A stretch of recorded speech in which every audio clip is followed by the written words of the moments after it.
Salam saudaraku, hari ini kita akan sharing kembali akan kebenaran firman Tuhan. Hari ini saya menyampaikan firman Tuhan tidak seperti biasanya di mimbar, berdiri di atas mimbar, tapi sepertinya hari ini saya menyampaikan firman Tuhan itu ya lebih santai begitu ya. Yang paling penting bahwa firman Tuhan yang saya sampaikan hari ini boleh membangun saudara, boleh menguatkan, meneguhkan saudara. Kita tidak akan pernah lepas dari persoalan. Kita tidak akan pernah lepas yang namanya pergumulan. Tetapi yang paling penting intinya adalah kalau Yesus ada di sana, kita libatkan dia dalam persoalan kita, dalam pergumulan kita, itu tidak jadi persoalan. Beberapa tahun yang lalu waktu anak saya masih kecil, kami bawa dia berenang. Pada waktu berenang itu ada gelusuran begitu ya. Nah, pada waktu dia belum melihat papinya, wah, jadi sepertinya takut gitu. Ngegelusur ke bawah gitu. Tapi ketika saya bilang, ini papi ada di sini, papi ada di bawah. Kamu ngegelusur aja, nggak perlu takut gitu. Pasti papi ada di sini. Ilustrasi ini membuat kita bahwa dengan Tuhan kita seperti itu. Kadang kita takut, kadang kita cemas, kadang kita khawatir. Menghadapi kehidupan yang sebenarnya tidak mudah. Tapi yang paling penting kalau Yesus ada di sana. Yesus hadir dalam pergumulan kita, dalam persoalan kita. Itu akan membuat suasana menjadi berbeda karena Tuhan hadir gitu. Mungkin Anda pernah mendengar atau membaca bagaimana pesta yang ada di perjamuan di Kana. Saya pernah di kota itu dan pernah saya melihat. Intinya adalah bahwa di pesta itu kekurangan anggur gitu. Tetapi puji Tuhan, bersyukur banget karena Yesus ada di sana yang bisa merubah air menjadi anggur. Karena apa? Karena Yesus hadir di situ. Sama halnya dengan kita hari-hari ini. Kalau Yesus hadir, kita mengundang dia dalam persoalan kita, dalam pergumulan kita, di tengah-tengah keluarga kita. Bahwa yang tidak mungkin menjadi mungkin karena Yesus ada di situ. Kalau Yesus ada di situ, maka dia bisa merubah dari tidak mungkin menjadi mungkin. Ya, beberapa minggu yang lalu saya juga pernah menyampaikan kebenaran firman Tuhan. Bagaimana saya menyaksikan bahwa istri saya ada di rumah sakit. Dan saya mau membagikan kembali bahwa selama 24 hari ada di rumah sakit. Itu menurut saya adalah waktu yang sangat panjang. Anda bisa bayangkan menunggu di rumah sakit. Tidurnya itu di sofa.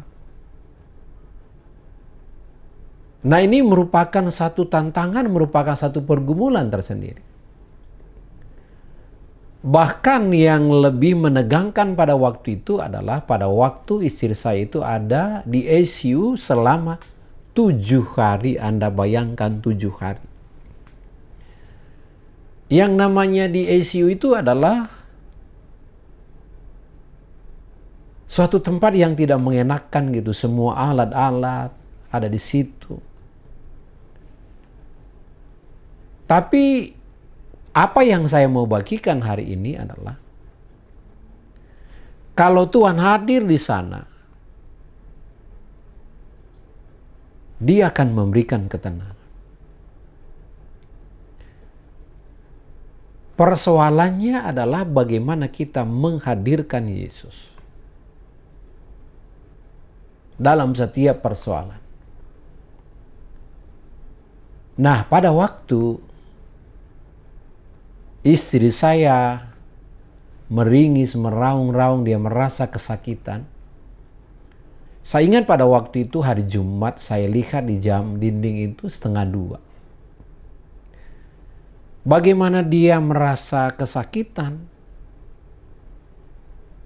Lalu dia mengalami yang namanya panas dingin. Kusnya panas, sudah begitu dingin. Lalu dia begitu lelah, begitu capek gitu. Lalu saya bilang sama Tuhan, Tuhan Engkau hadir, Engkau yang menyembuhkan orang-orang yang sakit, membangkitkan orang yang mati. Dan saya bilang Tuhan hadir menyembuhkan istri saya, hadir memulihkan istri saya. Karena saya tahu bahwa Engkau melakukan mujizat. Bagi Tuhan itu gampang sekali melakukan mujizat. Dan saya mengundang Yesus supaya Tuhan yang menjamah, melawat, menyembuhkan istri saya. Dan bersyukur banget. Tuhan itu baik, Tuhan itu luar biasa. Yang tadinya kita tidak tahu kapan pulang, tapi tanggal 29 Oktober, hari Sabtu, dia sudah bisa pulang. Dan saudara tahu bahwa ada seseorang yang menelpon. Dia bilang begini, oh ya Bapak ada di mana nih? Di Hotel Ibis. Oh karena di Capitol lagi direnovasi gitu. Jadi di Capitol itu debu gitu. Tidak mungkin istri saya dibawa ke sana karena debu gitu. Lalu dia bilang begini, ya bagus Pak, memang bagusnya begitu. Lalu dia bilang, biar ibu tinggal dulu di hotel. Supaya benar-benar dia fit dulu gitu. Lalu dia perpanjang, lalu dia tanya, Pak, Bapak pingin sebenarnya di hotel itu sampai hari apa? Sampai hari Selasa. Oke. Saya akan bayarin. Jadi pada waktu dia berkata begitu, saya begitu bersuka cita. Karena saya melihat bahwa di pergumulan yang begitu berat Tuhan hadir. Ada orang-orang yang Tuhan kirimkan dan dia berkata akan diperpanjang dan dia akan membayar sewa hotel untuk boleh istri saya nginap. Dan Anda tahu sebenarnya pada waktu masuk di ruangan di mana istri saya nginap, itu masih pakai kursi roda gitu, didorong gitu. Tapi dengan adanya dorongan dari anak-anak, support, lalu yang paling penting adalah bagaimana menghadirkan Tuhan dalam setiap persoalan pergumulan itu. Hari pertama masih dipegang, kedua mulai jalan pelan-pelan, dan seterusnya udah mulai jalan. Jadi bukan masalahnya yang jadi masalah, tetapi apakah kita menghadirkan Yesus dalam setiap masalah dan pergumulan kita. Saya mau bacakan firman Tuhan begini. Di dalam Mazmur 91 ayat 1-2. Orang yang duduk dalam lindungan yang maha tinggi dan bermalam dalam naungan Yang Maha Kuasa akan berkata kepada Tuhan, tempat perlindunganku dan kubu pertahananku, Allah yang kupercayai. Jadi ketika Tuhan hadir dalam setiap persoalan kita, kita menjadikan Dia sebagai kubu pertahanan kita, tempat perlindungan kita. Jadi pada waktu kita menghadirkan Tuhan, kita yakin persis, kita tahu persis bahwa Dia adalah kubu pertahanan kita, Dia adalah benteng kita. Maka dari awal saya tadi katakan bahwa yang penting Tuhan hadir. Siapa yang hadir dalam hidup Anda hari-hari ini kalau ada masalah? Nah, banyak orang galau, banyak orang cemas. Karena sebenarnya sering sekali kita lupa menghadirkan Yesus. Pada waktu Dia hadir, kita harus yakin bahwa Dia itu, Tuhan adalah kubu pertahanan kita, benteng pertahanan kita. Tuhan adalah merubah dari tidak mungkin menjadi mungkin. Lalu yang berikut, apa yang saya mau sampaikan? Ketika Tuhan hadir dalam setiap masalah kita, saya pernah membaca satu buku begini. Saya mau kemanapun saya pergi, saya tidak perlu takut karena Tuhan ada di sana. Kalau Tuhan ada di sana, ketakutan dirubah menjadi ketenangan, kedamaian, keberanian. Jadi intinya benang merahnya adalah mari ketika ada masalah, ada persoalan, ada pergumulan, hadirkan Tuhan. Tuhan, ini kami tidak mampu, kami tidak sanggup. Tapi kami percaya, kami tahu kalau Engkau hadir, Engkau mampu menolong. Yang kedua yang saya mau sampaikan firman Tuhan adalah di dalam 2 Korintus pasal 2 ayat 14. Tetapi syukur bagi Allah yang dalam Kristus selalu membawa kami di jalan kemenangannya. Dengan perantaran kami Ia menyebarkan keharuman pengenalan akan Dia di mana-mana. Bahwa di situ dikatakan bahwa Tuhan yang memberikan kemenangan. Jadi jangan pernah Anda berkata, wah saya sudah kalah, saya sudah tidak sanggup.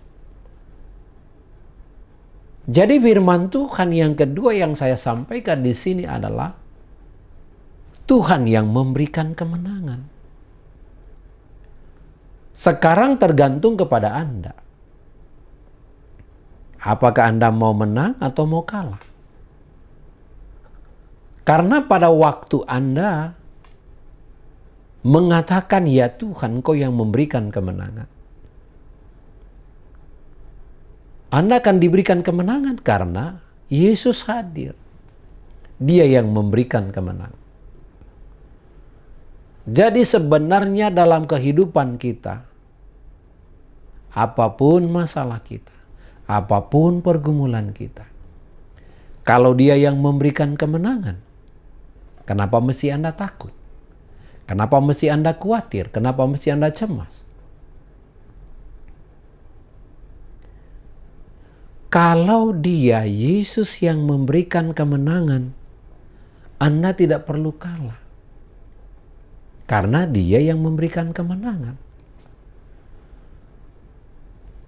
Kalau Tuhan yang memberikan kemenangan, Anda harus meraih, menerima kemenangan itu. Karena Tuhan yang memberikan kemenangan. Saudaraku, saya mau membagikan kebenaran firman Tuhan ini. Pada waktu Yesus hadir dalam pergumulan Anda, yang kedua dikatakan bahwa Dia berikan kemenangan. Kalau Dia yang memberikan kemenangan, Anda tidak akan mungkin kalah karena Tuhan yang memberikan kemenangan. Jangan sampai hidup kita kalah karena kita lupa menghadirkan Tuhan dalam hidup kita. Bahkan Dia berkata bahwa Dia yang memberikan kemenangan karena kuasanya tidak pernah berubah. Kuasanya terlebih besar dari segala persoalan kita. Kuasa-Mu terlebih besar, Tuhanku terlebih besar. Tak pernah terlambat janji-Mu ya Tuhan, menolong hidupku. Kuasa-Mu terlebih besar, Tuhanku terlebih besar. Tak pernah terlambat janji-Mu ya Tuhan. Tak pernah terlambat janji Tuhan dalam menolong kita. Yang paling penting adalah hadirkan Tuhan. Dia yang memberikan kemenangan. Lalu yang berikut, yang ketiga yang firman Tuhan yang saya mau sampaikan adalah dalam Mazmur 34:16. Mata Tuhan tertuju kepada orang-orang benar, dan telinganya kepada teriak mereka minta tolong. Yang ketiga, mata Tuhan tertuju kepada orang-orang yang benar, dan Dia mendengar teriakan kita. Jadi pada waktu kita hidupnya benar, mata Tuhan tertuju kepada orang-orang benar. Anda bisa bayangkan pada waktu mata Tuhan tertuju kepada Anda, dan Dia bilang mendengar teriakan kita. Pada waktu kita berteriak, kita berseru, datang kepada Tuhan, Tuhan tolong saya.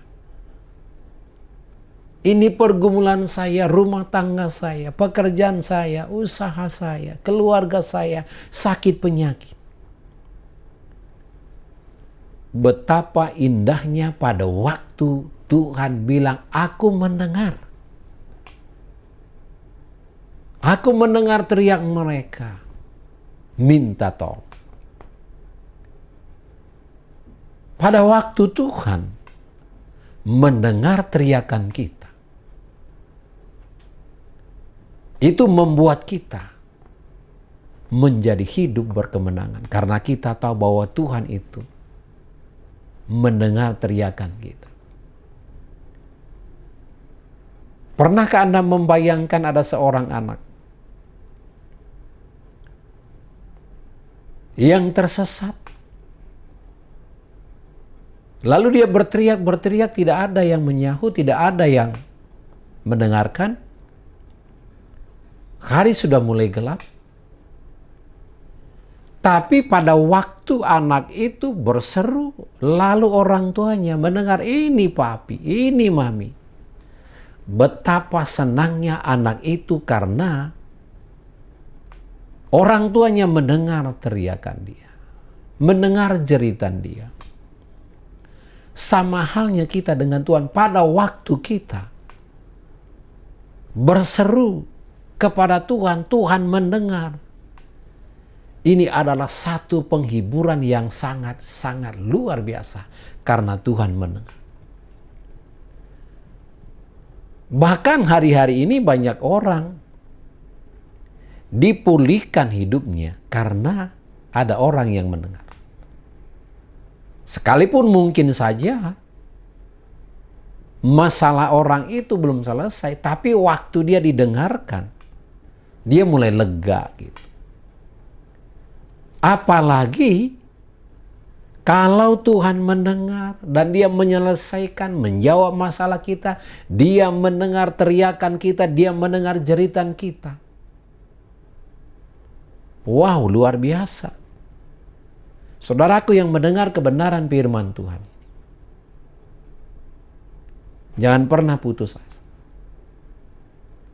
Karena dia mendengar teriakan kita, karena dia mendengar jeritan kita. Jadi mari datang kepada Tuhan, berseru kepada dia, hadirkan dia dalam hidup saudara. Lalu yang keempat, firman Tuhan yang saya mau sampaikan adalah dalam Ibrani 10 ayat yang ke-38. Tetapi orangku yang benar akan hidup oleh iman. Dan apabila ia mengundurkan diri, maka aku tidak berkenan kepadanya. Jadi orangku yang benar hidup oleh iman. Yang keempat dari firman Tuhan ini yang saya mau sampaikan adalah iman kita. Ketika persoalan, pergumulan, masalah ada, kita harus hidup oleh iman. Karena iman itulah yang membuat mujizat menjadi nyata. Karena iman itulah yang membuat Tuhan tertarik. Pada waktu kedua orang buta mendekati Yesus berseru-seru, Yesus hanya berkata, "Percayakah kamu bahwa aku dapat melakukannya?" Yesus mengatakan itu. Jadi sebenarnya pada waktu kita mengalami masalah, mengalami pergumulan, kita harus hidup oleh iman. Iman itu tidak dilihat. Tapi iman itu juga bukanlah perasaan. Tetapi iman itu dapat menimbulkan perasaan. Begini contohnya. Pada waktu Anda beriman, percaya bahwa Tuhan menolong, Tuhan yang campur tangan, Anda yakin persis ketika Anda berdoa lalu amin, itu membuat Anda bersuka cita. Yakin bahwa Tuhan menjawab karena iman Anda. Tetapi iman itu bukanlah perasaan. Ada banyak orang merasa bahwa, ini saya merasa bahwa ini mantap. Bukan begitu. Jadi iman itu adalah segala sesuatu yang kita harapkan. Dan bukti dari segala sesuatu yang tidak kita lihat. Jadi ketika ada masalah, persoalan, pergumulan, mari aktifkan imanmu. Mempercayai Tuhan sepenuhnya dalam hidup saudara. Ketika sepertinya jalan buntu, kalau Tuhan hadir, iman itulah yang menarik mujizat Tuhan dalam hidup Anda. Lalu yang kelima yang saya mau bagikan dari firman Tuhan, yaitu Filipi pasalnya yang keempat ayat 13. Segala perkara dapat kutanggung di dalam Dia yang memberi kekuatan kepadaku. Yang saya tertarik di sini adalah Tuhan yang memberikan kekuatan. Kekuatan kita tidak seberapa. Kekuatan kita terbatas. Orang-orang lain terbatas. Tetapi dari kebenaran firman Tuhan ini mengingatkan kita bahwa Tuhan yang memberikan kekuatan. Kalau Tuhan yang memberikan kekuatan, maka kita pasti mampu, maka kita pasti sanggup menghadapi setiap masalah persoalan yang ada dalam hidup kita. Karena Tuhan yang memberikan kekuatan. Jadi jangan pernah berkata, saya sudah tidak sanggup, saya sudah tidak mampu lagi. Halo, saudaraku. Mari jangan abaikan firman Tuhan ini. Karena Tuhan yang berkata, aku yang memberikan kekuatan. Kalau Tuhan yang memberikan kekuatan kepada Anda, maka Anda pasti mampu. Maka Anda pasti sanggup karena Tuhan yang memberikan kekuatan. Jadi hari ini, mari jangan putus asa. Jangan cemas. Ketika Anda merasa sudah tidak berdaya, sudah tidak mampu lagi, firman ini mengingatkan bahwa Tuhan yang memberikan kekuatan kepada Anda. Kekasih Tuhan, saya sudah menyampaikan kebenaran firman Tuhan ini. Hadirkan Tuhan dalam hidup Anda. Undang Dia dalam setiap persoalan pergumulan Anda. Kita tahu pada waktu Yesus hadir di pesta perkawinan di Kana, waktu ada masalah besar, kehabisan anggur, tapi karena Yesus hadir, Dia merubah air menjadi anggur.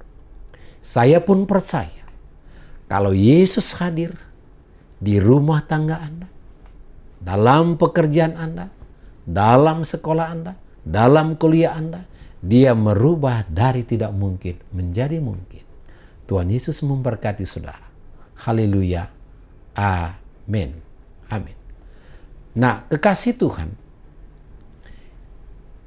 kita akan berdoa buat kebenaran firman Tuhan yang saya sampaikan. Mari tundukkan kepala kita berdoa. Bapa di sorga, kami mengucap syukur untuk kebenaran firman. Kami tahu Tuhan, kalau Engkau hadir, Engkau mampu merubah yang tidak mungkin menjadi mungkin. Kami tahu ya Tuhan, kalau Engkau hadir, Engkau yang berikan kekuatan, Engkau yang berikan pengharapan. Bapa, hamba-Mu berdoa bagi umat-Mu yang sedang mendengarkan kebenaran firman Tuhan. Kalau ada yang sakit, ya Tuhan, hamba-Mu berdoa Engkau yang sembuhkan di dalam nama Yesus Tuhan. Oleh bilur-bilur Tuhan Yesus jadilah sembuh. Kalau ada yang lemah, Tuhan, firman-Mu mengatakan bahwa Engkau yang memberikan kekuatan. Mari Tuhan, Engkau yang berikan kekuatan kepada umat-Mu. Mereka yang putus asa diberikan pengharapan. Terima kasih Bapa di sorga. Hamba-Mu juga berdoa bagi umat yang punya pergumulan dengan usaha pekerjaan mereka. Hamba-Mu berdoa Engkau yang tolong, Engkau yang campur tangan, supaya benar-benar ada jalan keluar. Terima kasih Tuhan. Kami tahu kalau Engkau hadir Tuhan, Engkau mampu menolong, Engkau mampu menghibur, menguatkan, meneguhkan. Tuhan, hamba-Mu berdoa bagi setiap anak-anak-Mu yang mendengarkan kebenaran firman Tuhan ini, apapun masalah mereka, apapun pergumulan mereka. Kalau Engkau hadir, Engkau mampu membuat mujizat, dan Engkau bisa memberikan jalan keluar. Dan di dalam Tuhan tidak pernah ada jalan buntu. Bapa, hamba-Mu berdoa biarlah firman-Mu tidak kembali dengan sia-sia, tapi firman-Mu berakar, bertumbuh dan berbuah lebat. Terima kasih Bapa di sorga, di dalam nama Tuhan Yesus kami berdoa dan mengucap syukur. Haleluya. Amin. Kekasih Tuhan, terima berkat dari Bapa kita, dan dengan iman angkatlah kedua belah tanganmu dan aminkan setiap apa yang saya ucapkan. Diberkatilah keluargamu, diberkatilah kesehatanmu, diberkatilah pelayananmu, diberkatilah pekerjaanmu, diberkatilah usahamu, mulai dari sekarang sampai selama-lamanya. Biarlah kiranya damai sejahtera dari Allah Bapa dan dari Tuhan Yesus Kristus yang sudah rela berkorban, dan Roh Kudus yang setia menghibur, menguatkan, meneguhkan saudara dari hari ini sampai selama-lamanya, sampai Yesus datang yang kedua kali. Semua yang percaya katakan amin. Amin.